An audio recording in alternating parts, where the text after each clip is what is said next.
Benvenuti! Welcome everyone. Thank you for joining us for another incredible space flight. Today's flight is a special one. Not only is it Virgin Galactic's first commercial flight, our start of commercial service will carry a team of mission specialists and payloads from the Italian Air Force to space from Spaceport America, the home of Virgin Galactic in beautiful Sierra County, New Mexico. We are excited to take you on this journey with us and provide you with coverage of today's space flight. Hello everyone, and ciao to all of our viewers in Italy today. I'm Sir Richard Branson, and I will be your host for today's flight, along with our Mission Insight Specialist, Jonathan Ritchie. Our Mission Insight Specialist is a new role, giving us live updates from our Mission Control Center, giving you, our viewer, an even more engaging experience. JR, what's up? What an exciting day. It's a pleasure to be here in the studio with you. I'm excited for today's flight, and I'm looking forward to sharing this journey with all of our viewers across the globe. Now, today's flight is in collaboration with the Italian Air Force and the National Research Council. The mission is called Virtute 1, both an acronym for Volo Italiano per la Ricerca e la Tecnologia Suborbitale, or Italian Flight for Suborbital Research and Technology, and the Latin word for virtue that is also in the Italian Air Force motto, Virtute Siderum Tenis, with virtue to the stars. Now, today's flight is already well underway. Our crew on board our spaceship Unity took off, mated to our mothership Eve at around 8:30 a.m. Today will be our 6th space flight and the start of our commercial service, when we take research and private astronauts to space, having successfully completed our thorough flight test program with Unity 25 in May. Virgin Galactic space flights can be carrying our future astronauts for the space flight experience or researchers conducting science. This flight will also be the first solely dedicated to research, and Unity is carrying multiple research payloads, which are experiments that are worn by the mission specialists or installed on the rack on board, which will be gathering data and running an array of scientific tests during the space flight. Our spaceflight systems can carry both humans and research experiments to space, or both on the same flight. Wherever there is a seat in our spacecraft, it can be removed and replaced with a payload rack. These racks hold payloads that are typically scientific experiments or instruments that will gather data while in space. Today, our cabin has both seats and a payload rack to allow our mission specialists to maximize the research they conduct on board. The Italian Air Force and the National Research Council's mission will include more than a dozen payloads, which will be examining a spectrum of research spanning from the biomedical field, thermofluid dynamics, to the development of innovative and sustainable materials in microgravity conditions, leading to space technology to continue the innovation of human spaceflight in future vehicles and here on Earth. Now, our vehicle system is uniquely positioned to carry out this incredible science, contributing to our curiosity surrounding the cosmos, as well as increasing our understanding of our very own planet. The work done in space gets invested back into the people here on Earth. Now, I could talk about the science all day, but let's first check in with the vehicles and see how we're progressing. JR? Yeah. Earlier this morning, we saw a perfect takeoff here from our runway at Spaceport America, and beginning our mission specialist ascent to release altitude. Mothership Eve is currently continuing that climb with Spaceship Unity on its way to the target launch altitude, which for today is 45,000 feet. In addition to a launch altitude, we'll also be releasing at a designated launch point within the airspace. So while you may see we are already at that launch altitude, we get there rather quickly, we'll continue to complete our flight path until we reach that designated launch point. Everything's looking great. Like I said, we're at 45,000 feet now, and it's just a beautiful view you get from there up there. I can imagine the crew is taking it all in and preparing themselves as we get closer and closer to that big moment. Sarisha, you can provide us with some unique perspective here, having flown on our first Unity crewed test flight. Does this bring back memories? Oh, absolutely. I mean, when I went to space on Unity 22, one of the crew I went to space with that went with me was Colin. So it's really, really thrilling to see him go back to space a second time. We took moments along the way to soak it all in. The journey of space, I mean, it begins well before takeoff, and actually it lasts well after we'll stop. And seeing all these moments in like the climb where the energy and the anticipation is high, it really contributes to that incredibly holistic experience that Virgin Galactic is bringing to the world. Now, A special shout out for our mothership Eve, a truly unique aircraft designed specifically for these missions. The role that Eve plays in Virgin Galactic space flights is one of the key unique design innovations of our system, and we call it air launch. Most flights you see start with a vertical takeoff from the ground. This requires a huge amount of energy to lift the vehicle from a static start up through the thickest parts of the Earth's atmosphere. Our air launch system allows the spaceship attached to the mothership to take off from a runway like that of a commercial aircraft. This takeoff allows the passengers to have a much smoother and more comfortable ascent as they make their way up to around 45,000 feet. And at that altitude, the Earth's atmosphere is much thinner, requiring less energy to launch.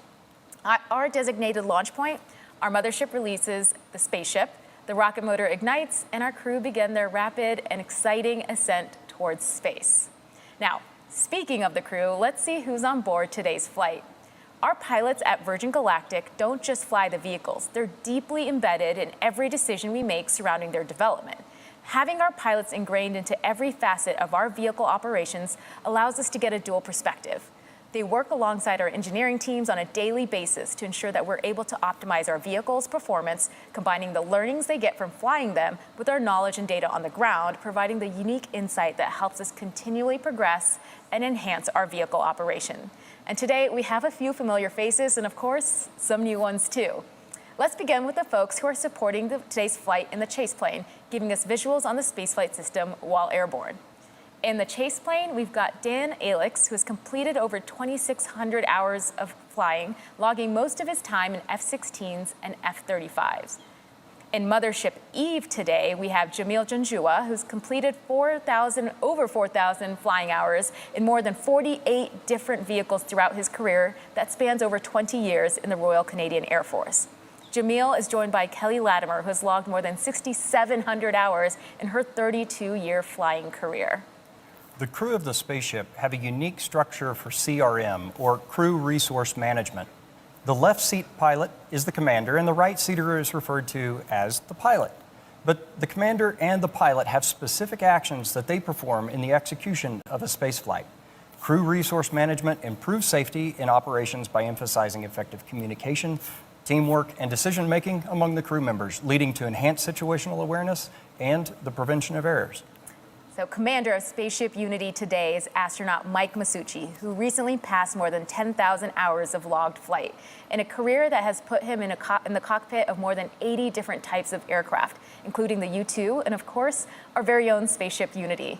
Mike's family comes from a small town near Avellino in the Naples area of Italy. Piloting Unity today is Nicola Pacile, one of the 5 Italians on board today. He has completed over 6,500 hours in over 150 different types of aircraft.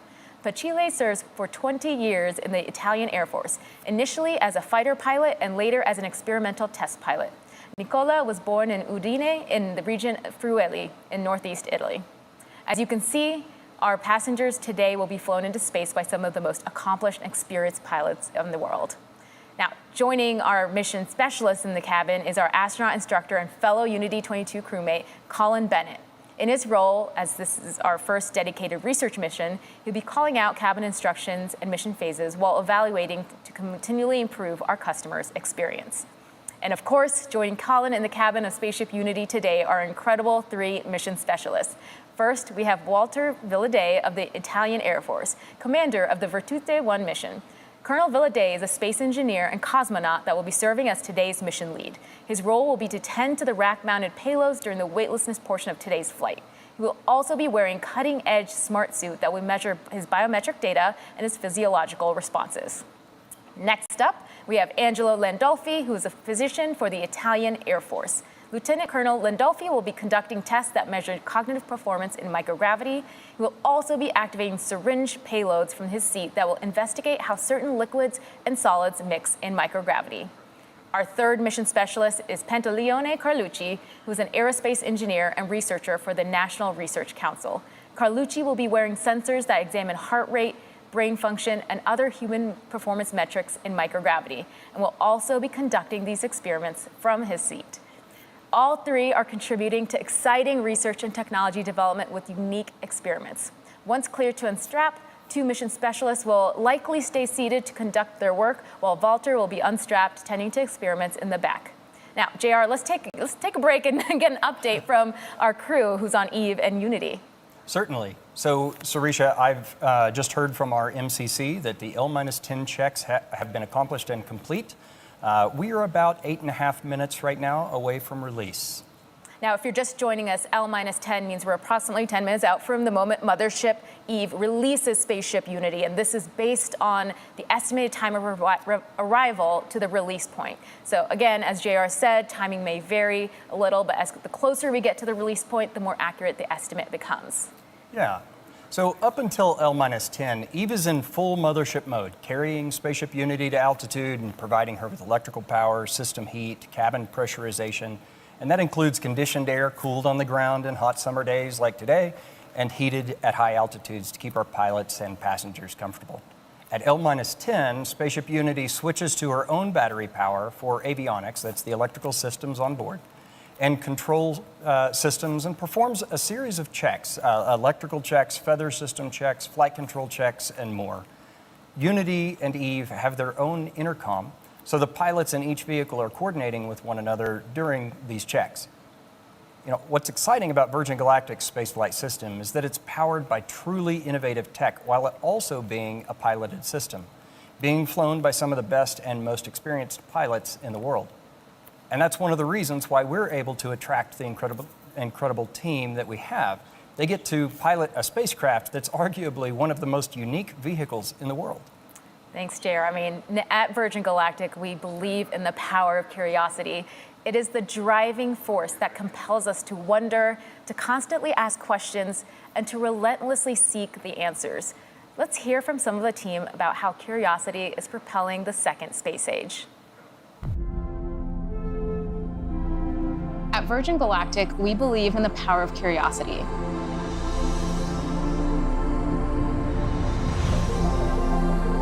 Humans are an adventurous species. It's very natural for us to want to go and explore space. But we have an opportunity to be at the very birth of routine access to space. It's going to be transformative. This first commercial flight is a research mission conducted by the Italian Air Force, featuring human researchers and payload experiments. We're able to further the technologies and the research that end up helping to better human life here on Earth. Commercial spaceflight is changing what access to space means. Release, release, release. Fire, fire. This is really the beginning of the next space age. All of us have a part to play, and that's going to be the thing that blows the gate open to the next generation.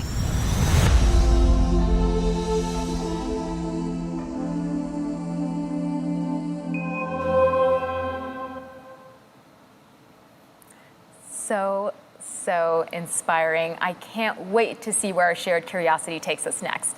The Italian Air Force and the National Research Council have definitely used their curiosity to fuel their exciting experiments being conducted on board today. They are using the suborbital space lab to the fullest. One of the experiments being conducted on board today is the neuroplasticity experiment. This is a passive experiment consisting of cell culture flasks containing human neural cells in cultures that will fly in a pocket of the researcher's flight suit. The experiment will test the ability to maintain stem cells in culture during suborbital flight and test the early effects of hypergravity, or high G's, and microgravity, or low G's, on neuroplasticity, which is the ability for cells to adapt to their environment. Data from this flight will be used for insight into physiology and pathology, but also be used to investigate biological processes for human spaceflight future missions, and to study and develop new agents for therapeutic purposes for people here on Earth. Now, this is just one of many experiments on board for this mission the crew will be looking after. And speaking of the crew, JR, can we get an update?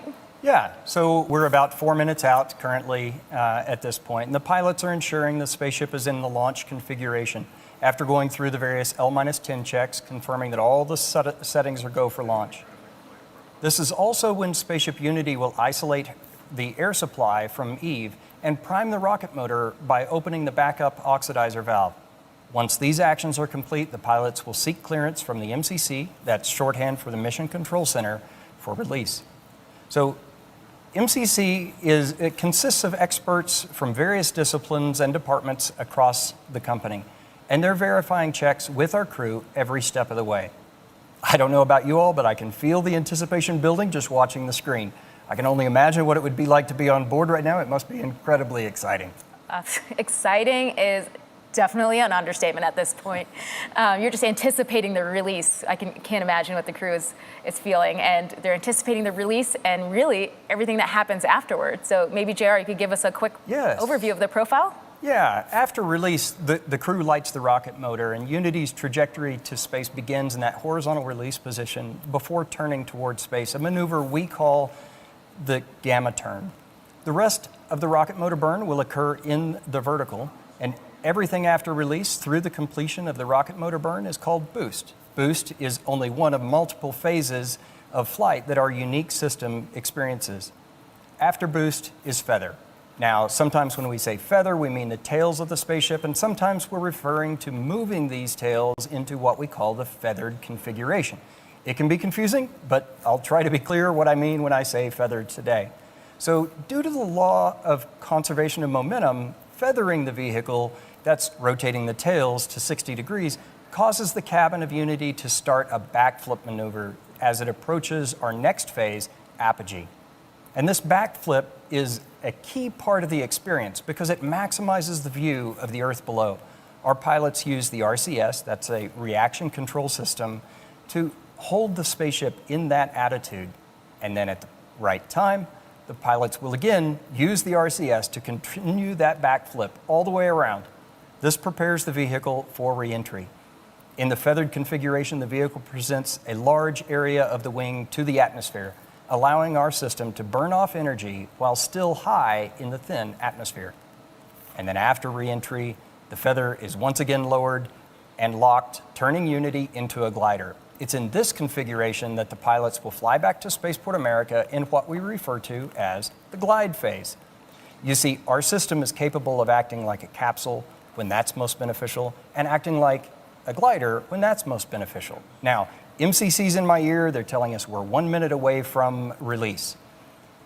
Our next set and our last set of checks before release are L-30, that's 30 seconds to release, and Spaceship Unity pilots will arm the launch pylon.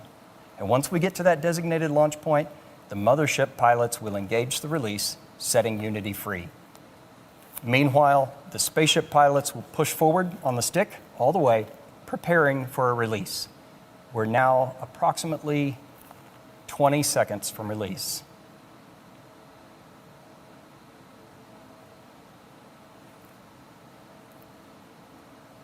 Ten, 5, 3, 2, 1, release, release, release. Ignition. Good control. Trimming, that's pulling the nose up. And trim is set. We're now traveling at approximately Mach 1.4. There's max Q, that's the maximum dynamic pressure on the vehicle. Those on board are experiencing about 3 Gs at the moment. The trim is complete and Unity is in the vertical headed toward space. Mach 2.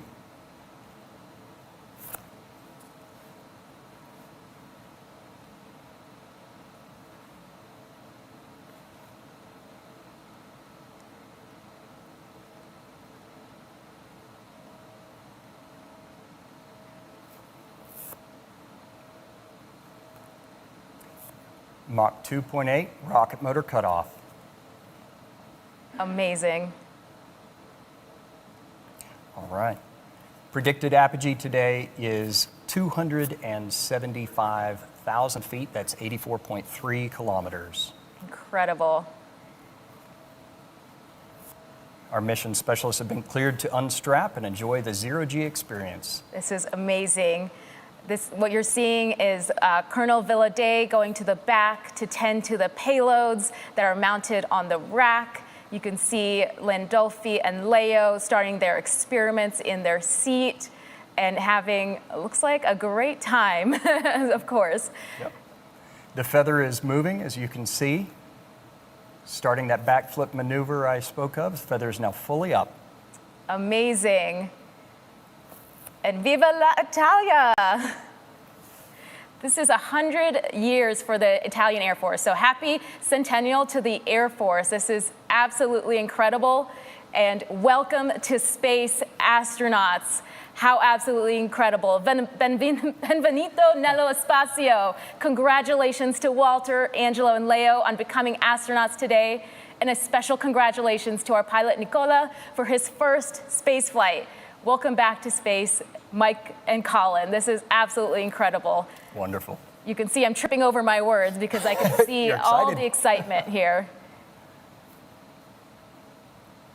And we've also trained our astronauts as part of our training program to, at apogee, go to the window and take a look outside. So you're seeing them take a look and really reflect and take in the view.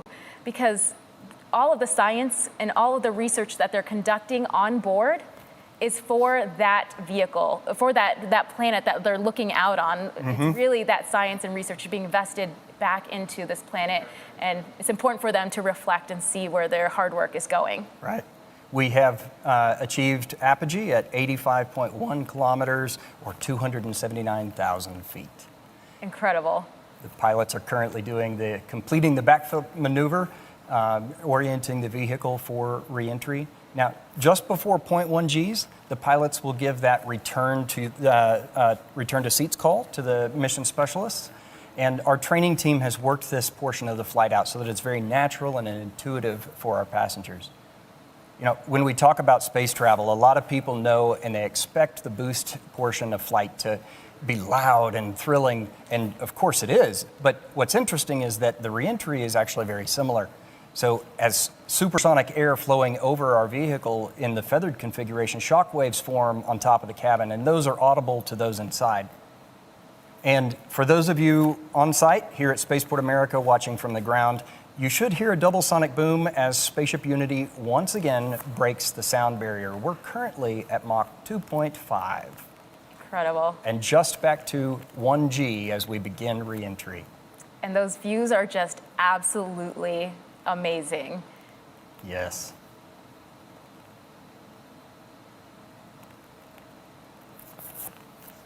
So for re-entry, we're now at about 3.6 Gs for those on board. The crew will orient the attitude of the spaceship so that when we come out of re-entry and feather down, we'll be pointed toward spaceport. We're now subsonic and at 75,000 feet. And the unique part of our design is as a vehicle that can get into this feathered configuration. We're a glider, we're a rocket, we're a glider, and we're a capsule at the right phases of flight that help our unique design be safe and effective for the mission it's at. That's right. We're at 61,000 feet now, continuing to descend in the feathered configuration. When we get down to about 53,000 feet, the pilots will command lower of the feather again and reconfigure the vehicle back into a glider. The views are just so incredibly amazing all the way down, and it's just part of each phase of flight has its unique experience. It has the ability to also conduct science. Our payloads that are on the rack are conducting and recording data all the way through each phase of flight. So you get hypergravity and low gravity data and that transition in between. The feather is almost completed, the feather down. It is now down and locked. Those watching from Spaceport America, now's a great time to go outside. Unity will be coming into view and you can cheer on the crew as they return to Earth. Now, the mission specialists on the flight are supported by an incredible team on the ground from both the Air Force and the Center for National Research in Italy, who designed and developed the research being conducted on board. Space-based research is an incredible capability that is being opened up by suborbital vehicles like our own spaceflight system. One of the researchers utilizing this capability to the fullest is here with us in the studio. I'm so excited. A future astronaut, a friend, and a space-based researcher, Kelly Girardi. Welcome to the studio. Thank you. I'm so excited to be here. Thanks for having me. Okay, I gotta ask, how are you feeling having watched this incredible crew go to space today, knowing that you're gonna be there on a future space flight? It's surreal, I have to say, just the energy outside. And I've had the benefit from being on this side of the live stream for a number of Virgin Galactic space flights, including yours. And it's so special to experience that here at Spaceport America with the crew and their families and the Virgin Galactic workforce and mission control. And it's emotional. I remember during your space flight when I heard release, release, release, I burst into tears, and I'm glad that my mic was off during the live cast. But it's the profundity of human spaceflight, and I'm so ready to be on the other side of this live stream. It's incredible. I mean, this is my 6th space flight, and you probably saw I was tripping over my words. I just couldn't get it out because of the excitement. Exactly. And so you're on a future dedicated research mission. Could you tell us a little bit about the science that you're going to be conducting? Yeah, absolutely. So I'm flying on a dedicated research mission. I am representing my research institute, the International Institute for Astronautical Sciences, and I'm going to be doing healthcare and fluid research in space. I'll be wearing a wearable sensor system to take biometric monitoring. It's called the Astroskin. It's currently worn by astronauts on the International Space Station, but my flight will be the first time we're collecting data during the launch, re-entry, and landing phases of flight as well. And then fluid research. To help design, I'm going to be looking at how fluid behaves in a container in microgravity during flight, and that can help inform new designs for life support systems or syringe design for administering medication in space, things like that. So I'm very excited. I can't wait. Me too. I cannot wait. So what role do you see suborbital vehicles like VSS Unity playing in future research? Yeah, it's critical. I mean, this is a new era of access to space, and there is a tidal wave of scientific research that can benefit from this platform. You know, we've done a lot of work, a decade of work here on Earth, iterating with payloads, payload operations, technology iteration, international collaboration, parabolic flight campaigns where the aircraft takes that roller coaster profile here on Earth, where you get short bursts of microgravity. That's amazing for quickly iterating on technology, but to really validate it, you need high quality microgravity and you need longer duration exposure to microgravity. You need to be in space. And so I'm really looking forward to the availability of Virgin Galactic as a platform, not just for the scientific community, but for academia, for students, for so many. So I'm so excited to get to be a part of that. Yeah, absolutely. So I know you did not plant this question. Everyone watching should not plant this question, but Kelly, I loved your book, not necessarily rocket science. I did not plant that question. But part of the appeal of suborbital vehicles is really opening up the aperture of who can do science and technology. And this is just another science lab for people to utilize to further whatever field of research that they're in.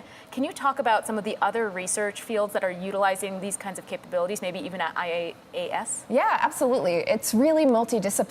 It's not just space science. My colleagues come from such a wide variety of backgrounds and fields of research. I've been particularly motivated by some of my colleagues who are doing research related in space, related to the quality of human life here on Earth, human health and well-being, whether that's biomedical or pharmaceutical research, or even new ways to approach telemedicine or, technical instruction for remote or extreme environments. I just think those are use cases that are so compelling and interesting to me to really use space to benefit life here on Earth. It's absolutely amazing. And I love how you speak about this industry because you've been an advocate and a part of this industry for a while.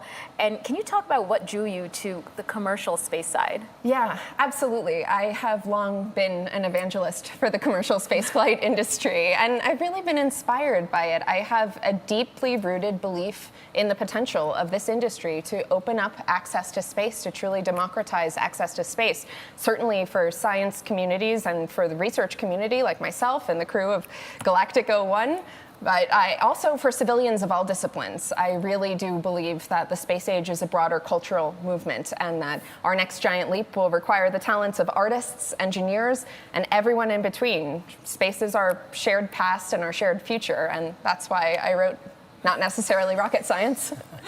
Okay, well, we're going to be getting to landing soon, but I wanted to ask if you had any parting thoughts before I release you to go cheer on the crew as they return to Earth. Yeah, just awe excitement. I'm sure you can tell. I'm just, it's amazing to be here. And just deep appreciation for all that goes into this and all that this means. I know this is the beginning of routine and regular commercial operations, but to me, it will never get old. Oh my God, thank you so much for Thank joining you. us here. I'm going to run down and welcome that crew back. Thank you, Thanks. Kelly. All right, this is just an absolutely exciting time for the research community. I mean, the excitement off of Kelly is just palpable, and I can't wait for us to be cheering her on as she does her research in science and space soon. So let's check in with our crew on their descent back to Earth. Absolutely. So we are just over 11,000 feet. For those of you here on site, Unity just crossed over the field and is making another circle around in the pattern. Beginning those landing approach, passing the waypoints that we've designated as part of our energy management plan. So the pilots have joined up with Chase in the pattern, and they're discussing that energy management plan. They're going to be landing today on runway 34. That means from south to north. And for those non-pilots tuning in, those numbers represent the first two numbers on the magnetic heading of the compass for the runway direction. So for example, 34 is 340 degrees. The landing gear is now down and locked. We have 3 green. That means all gear are down and locked. And we're making our final approach to the runway here at Spaceport America. We like to make left-hand turns for our approach. That's because the commander is in the left seat, and that provides the best line of sight for them as they come into the landing. Now, the runway here at Spaceport America is 12,000 feet long. That's 3.7 kilometers and 200 feet wide, or 61 meters. (1,000 feet above the runway. 500 feet.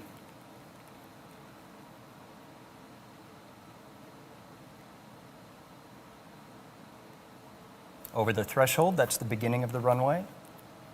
And you'll see the pilots hold the nose up. That's a flare maneuver, all part of the energy management. Main gear touchdown. So the pilots will continue to hold the nose gear in the air as we continue to bleed off some energy as we run down the runway. And at the designated airspeeds, they will lower the nose gear as well.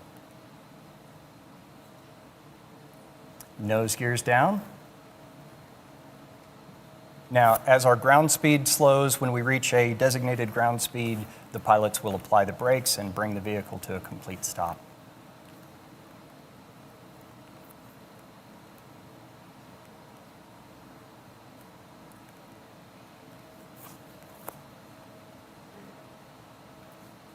All right, braking now.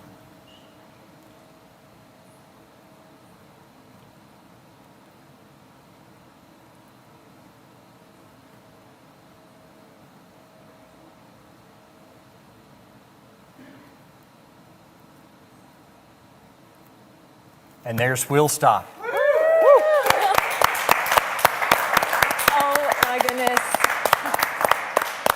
What a beautiful landing and a perfect way to complete our first commercial flight and our first dedicated science mission.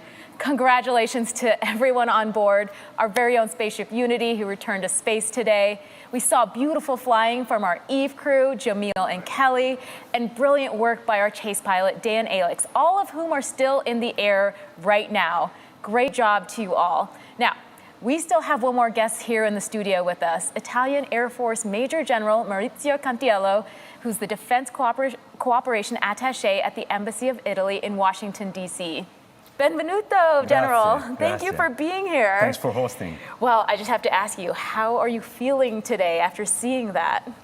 Well, it's a strong joy, a deep joy, and also a sense of achievement and gratitude for everybody making it happen. And, you know, it's a particularly important moment for the Italian Air Force. With this flight, together with other things we're doing, we're progressing a lot into space capabilities because it's very important for the Italian Air Force to be able to progress in competence and capabilities in the space domain as a key enabler of the space economy, which is very important for Italy as well. This flight was particularly important also for not only for the experiments that were very important and very different, and several experiments, but also because we are studying other ways for space access, not just vertical access, but horizontal access. And that could provide different forms of space access. And as you know, our mission is to protect and defend. So by law, Italian Air Force is responsible to defend the skies of Italy. To defend the skies, it's a very important mission. And to be able to do it, we must know well, because you cannot protect what you don't know. So for us, increasing our knowledge and our competence in this field is paramount for the defense of Italy. So we are grateful to Virgin Galactic for having us here and giving us this possibility to work together. We are grateful, of course, to the Italian National Research Council, where we work together for the experiment. And of course, we are grateful to our nations, Italy, to invest in this very important endeavor, and to this great host nation, the United States. We are very good partners and allies.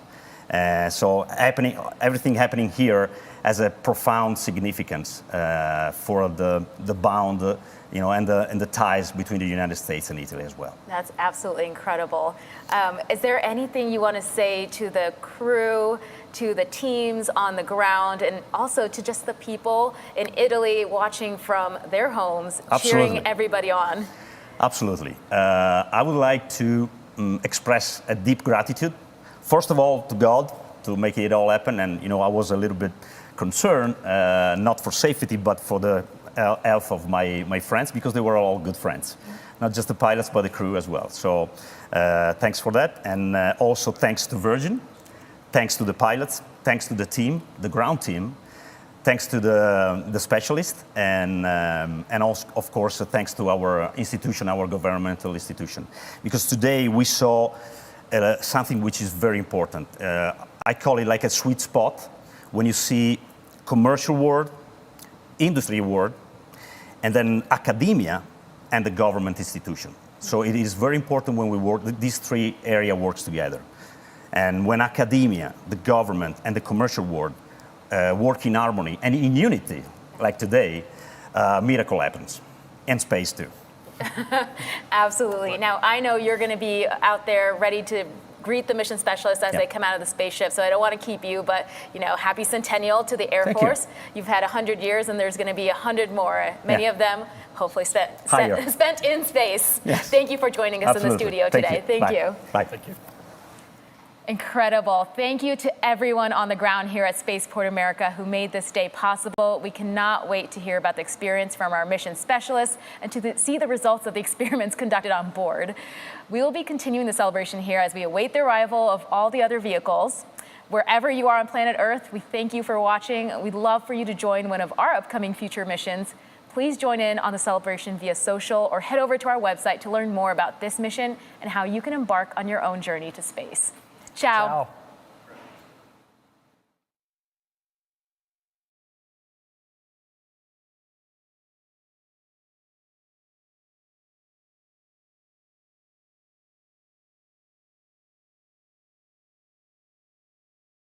This concludes the mission of Galactic 1 at Spaceport America. Thank you for joining our broadcast. For more information how you can fly with us, please visit virgingalactic.com. See you next time.